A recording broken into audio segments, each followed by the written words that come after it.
When we go to film our What's Cooking segments with Ruth Deuber, we know we're going to have a wonderful dish, but for this episode, we also captured some quality family time. Tom Deuber, Ruth's son, joins us today to share some of the cooking expertise passed on to him by his mom. Today, he'll show us how to cook chicken marsala in a special family episode of What's Cooking. Welcome to What's Cooking at Shellpoint. I have a very special guest today. Something that I've been wanting to do for quite a while. This is our son, Tom, Hello. From Columbus, Ohio. And he loves to cook, and he is a good cook. Oh. And we'll have to talk about the jacket a little bit here. Well, I wore this for today. Over here, it's got the Culinary Institute, where I've done all of my learning so far. MMK Culinary Institute, and the MMK stands for My Mom's Kitchen, because when I was growing up, I would sit on the counter and just watch her cook, and it's been something I've loved ever since. Over here it says Thomas, Chef in Training, because every time I see her, I'm learning something new. So the jacket was made just for her. I'm going to make chicken marsala, the classic variation of veal marsala. I would have made veal marsala, but veal is about $11 a pound versus $3.99 for chicken. So that's what Carol and I have been doing for a long time. And the other thing is we are using real marsala. We're using a real Talk marsala. about it a little bit. And this is a dry marsala. But all the alcohol cooks out completely. The marsala is a fortified wine, and it's got a great flavor. If you've had chicken marsala or veal marsala out, you've noticed perhaps that sometimes it's sweet, sometimes it's dry, and that depends on what kind of marsala they use. We're using the dry. It's just going to add a real nice flavor, the classic marsala flavor, but we're boiling it, so all of the alcohol will be boiled out of it. Usually a half chicken breast is enough to feed two people, because I start with just a nice chicken breast, but the first thing I do is I want to make it thin. So I take a good chef's knife, and very carefully I will actually slice the fillet without slicing my hand, hopefully, until it's two thinner fillets. As we pound these down and make them thinner, they're going to expand a little bit, and we'll have 4 really good size pieces of fillet. Put the saran wrap down, put a piece of your chicken breast on it, lay the saran wrap on top.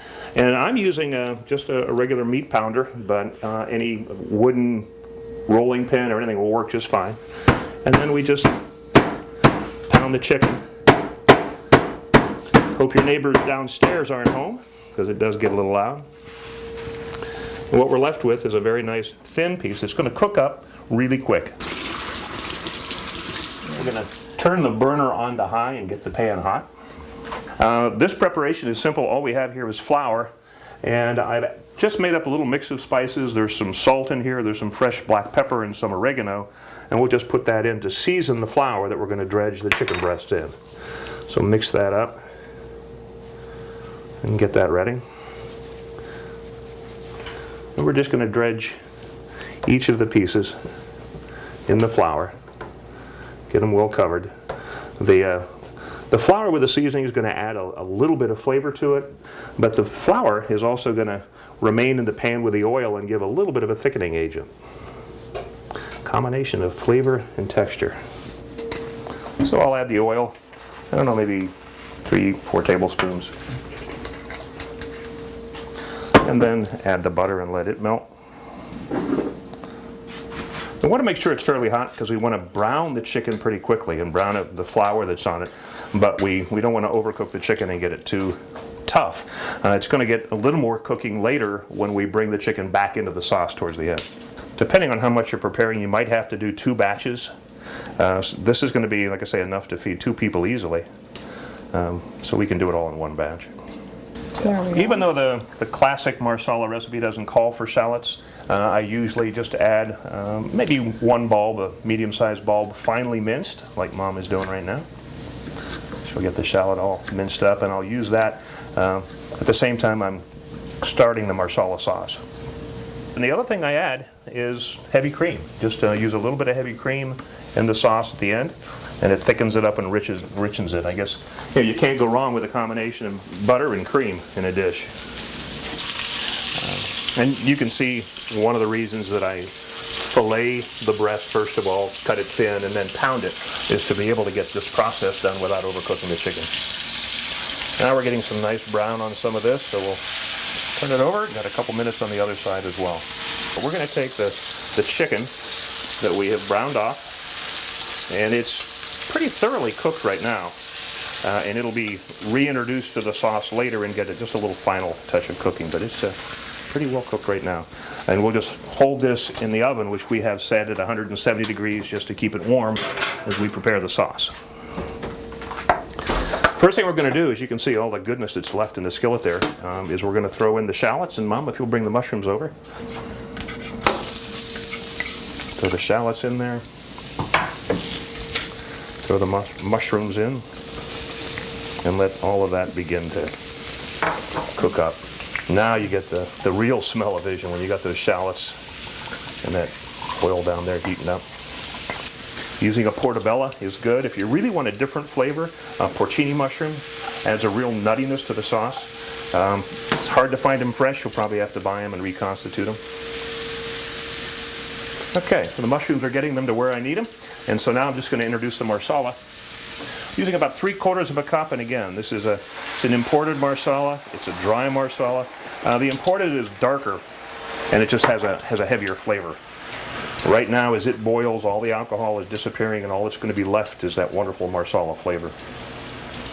We're going to serve the chicken with Stouffer's fettuccine Alfredo, and it's very simple to do in the microwave. It's weird. You can actually smell the change in cooking. When it's first cooking and you smell the aroma, you get more of the wine. But as the cooking continues and you reduce the liquid, the alcohol burns off, you just get more of that marsala flavor that comes through. So it changes through the cooking process. And we're at about where we want to be with this part, and we're just going to add the cream right now. And I know if you're going to ask me how much cream you're going to add, I have no idea. I just kind of do it by touch, by feel, and maybe just a little more than that. And get that all incorporated into it, and it just kind of, again, turns the color a little bit. And as it boils, that cream is actually going to thicken up a little bit too, so it just gives some more velvety texture to the sauce. We're going to turn the heat down a little bit, and now we're going to bring the chicken. Here, use the pot holder. Okay. Yeah, you can do that. And we're going to bring the chicken back into the sauce and let it cook just for a little while longer. The sauce is going to thicken up a little bit, and as the chicken is in it, it's kind of like bathing in it, and it's going to take on more of the flavor of the marsala, the shallots. A good cook always tastes, right, Tom? That's what they say. And in my case, I taste too. Oh, that's good. It's just where we need it. So to plate this, we're going to take the breasted chicken itself, put it on the plate. We'll get some of this rich, good sauce. Make sure there's plenty of mushrooms on it, and then just drape some of the sauce over it.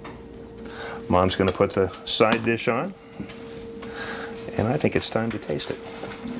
You There first, you go. Mom. See if I've done you proud. Okay, all right. Let's see. Like I said, I learned sitting on the counter watching her, so now let's see if I passed the test.